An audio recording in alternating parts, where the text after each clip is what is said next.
में देखी हूँ क्या सोना, तुम अपने महल के अंदर में चैन से सो रही हो और तुम्हारी माँ मरने वाली है।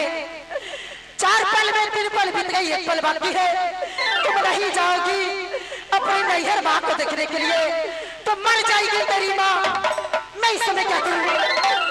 मैं भाभी को बुला करके मैं यहाँ इसी वक्त मैं यहाँ से जा रही हूँ। मैं अपने नैहर नागिन नैना के अंदर में क्या गई कहाँ चले गई मुनिया गई नौरी में क्या चाहिए साथी सोना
भारी बढ़ती जाए बादी।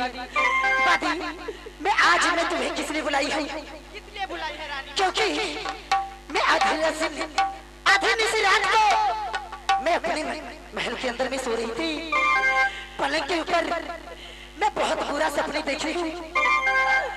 बादी आज मेरी माँ 4 पल में 3 पल बीत गई, मेरी माँ को 1 पल बाकी है, न जाने कब मर जाएगी। तो फिर मैं यहाँ से नैहर नहीं जाऊंगी, नग नैना के अंदर में तो मैं अपनी माँ को शकल नहीं देख पाऊंगी। और तुम यहाँ से जाओ महल के अंदर में, जितना मेरा सामान है, मेरे पर्स है, वो सभी लेकर के आओ और चलो मेरे साथ मेरी नैहर। ठीक है रानी माँ। क्या चालाकी से जाई जो ना हमारा पाती के जाई मेरी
गई चले जाएंगे। ठीक है रानी माँ, चलिए। चलिया बफेलिया चलिया बफेलिया के पाहिनी जाई अपना नैहरा आज है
नाम? आप शुभ आशीर्वाद रहो। मेला जा रहे हैं? मेला नहीं, हाँ। मैं अपनी नैहर जा रही हूँ। नैहर? क्यों नहीं? तब पैदल पाओ? हाँ, मैं पैदल जाऊंगी। महाराज गए हैं जंगल में शिकार करने के लिए। महाराज आएंगे, स्कॉर्पियो भाड़ा बोलेरो भाड़ा कर देंगे, महाराज पहुंचा देंगे, पैदल पाओ जाएंगे। महाराज को भी शिकायत होगा, आपको भी परिश्रम। नहीं नहीं नहीं, मैं पैदल चली जाऊंगी, उतना हमारी बस्ते में नहीं है। महाराज हमें कहेंगे, महाराज हमें कहेंगे, अरे साले तू ड्यूटी पर था और तब घर से नर नारी निकल गई है, उन्हें रोका है नहीं? नहीं मिलन जी, हम मार मैं नहीं रुकने वाली हूँ। आज मैं किसी को बात से मैं नहीं रुकूंगी। मैं अभी इसी वक्त हम नहीं जाएंगे। जब तक महाराज नहीं आएंगे तब तक हम न जाने देंगे। क्या नहीं जाने दोगे? मैं खुद जाऊंगी, तुम यहाँ से चले जाओ मेरे महल से। महाराज को कहने के लिए, जिसको कहना है, जो भी कहना चाहिए कहने के लिए। महाराज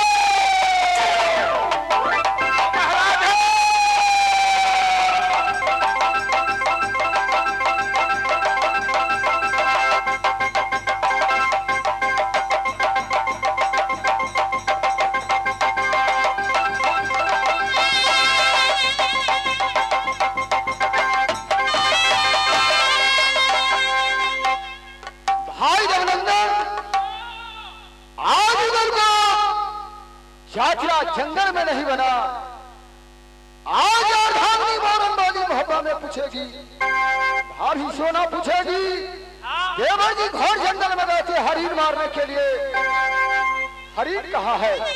चलो आज कुछ समय रह गया है, आज जंगल में विस्तार करूंगा, कल सुबह में जंगल में शिकार करूंगा, उसके बाद मोहब्बा चलूंगा। चलो